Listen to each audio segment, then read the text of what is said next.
लोकांच्या घरात काय चालतं यावर माझ्या नजरा. दोन्ही भांडी पुसण्यापासून करणं हे माझं मुख्य काम.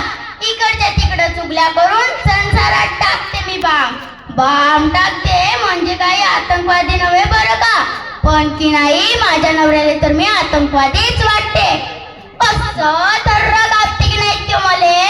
जरा आवाज वाढवला की कॅंग कॅंग कॅंग करत चिडचिड होतं. बघा कसा बचाव आहे. माया तुम्ही बी लक्षात ठेवा बायांनो, नवऱ्याला मुठीत ठेवा. माया तुम्ही बी लक्षात ठेवा बायांनो, नवऱ्याला मुठीत ठेवा.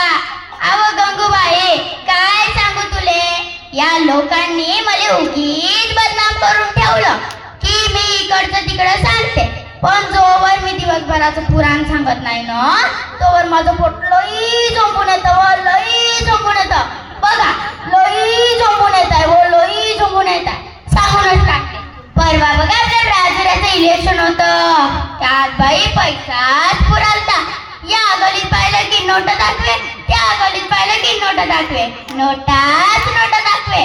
जो तो बोली लावत होता. आमची मालकीण नाही का डुकरीन बाई, हिनं सुद्धा 4000 दाबले. तर मले कशी म्हणते आपलं मत विकायचं नाही. आता मी म्हणली लई शायनोच आहे पावा, स्वतः दाबून घेतली ना आमच्या सारख्याले हातावर आणून पानावर खाणाऱ्याला शहाणपणा शिकवे. मी जेव्हा सुनीलबाईच्या इथं कामाला गेली ना तर माझ्याकडून निघून गेलं. डुकरीनबाईनं दाबले पैसे. मग काय आसोलीनला तर मुद्दाच पाहिजे. मस्त टोमने मारले तिले. का झगडल्या पाहिजे दोघी. आसोलीन इकडून खिचे तर डुकरीन तिकडून खिचे, आसोलीन इकडून खिचे तर डुकरीन तिकडून खिचे. मस्त झगडल्या. काही शांतच नाही होय, शांतच नाही होय. मग सगळं शांत झालं. वाडाच्या पिस्तीमध्ये नाव मजावर आलं. आता मला सांगा यात माझी काय चूक. लई पोट दुखतं जी. मी म्हणते आपलं अमूल्य मत कायले विकायचं, कायले विकायचं जी ताई, कायले विकायचं. 1000-500 तर नाहीच विकायचं.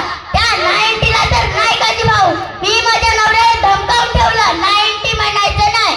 भाऊ मी अनपढ आहे पण मी आपलं मत विकासालाच देते. अन विकासानं काम केलं नाही तर त्या उमेदवाराचं धुणं भांड पुसण्यापासून करून टाकते बघा. चला माय येते, कामाला लय उशीर झाला. येते बाय. धन्यवाद.